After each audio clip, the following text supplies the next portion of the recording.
आप सुन रहे हैं अल-कमर साइबर वर्ल्ड की इस्लामिक आवाज़ في مصر. فهذا الكتاب اسمه المفكر الإسلامي الصوفي الكبير والداعية والأديب العالمي مولانا أحمد رضا البريلوي الهندي عند صفة من مفكر العرب المعاصرين.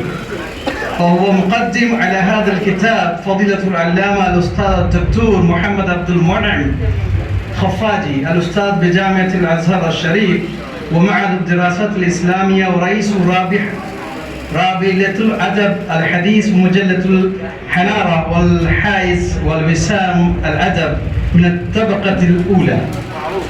أيوة معروف. هو إعداد أيضا موجود الآن. هو شخص هذا الدكتور حازم محفوظ قد ترجم حدائق بخشش في لغة العربية باسم حديقة الغفران.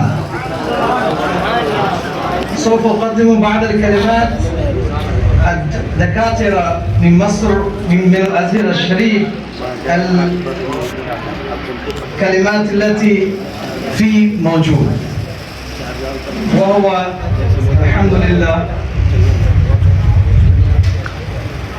التقديم هو بقلم الأستاذ الدكتور حسين مجيب المصري،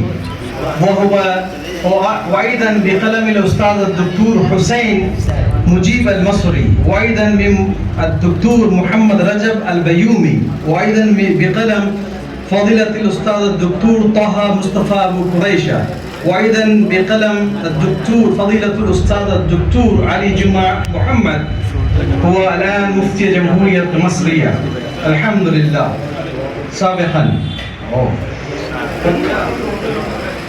الحمد لله. وأيضا بقلم فضيلة الأستاذ الدكتور مصطفى محمد محمود، وأيضا بقلم فضيلة الأستاذ الدكتور محي الدين الصافي، وأيضا بقلم الدكتور حازم محمد أحمد عبد الرحيم في مصر، فديوبندي في الهند.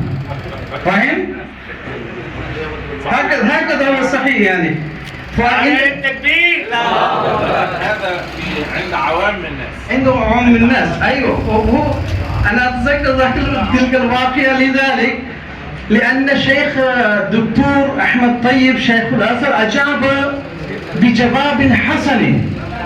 فقال الشيخ، قال واحد: لماذا تقول اهل الاخوان اهل البدع؟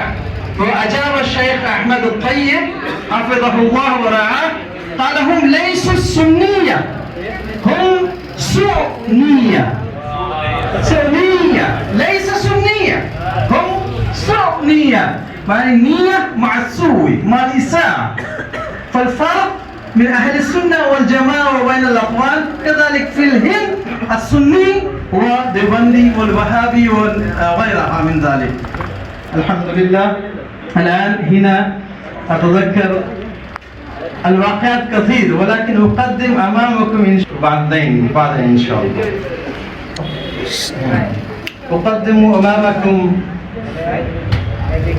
الأخ الفاضل لتعارف الشيخ المفتي غلام حسين الثقافي، هو من مفتي الإدارة الشرعية أيضا والقاضي أيضا. هو شاب ولكن علمه الحمد لله مثل الجبل الحمد لله ما شاء الله. فليتفضل يا شيخ.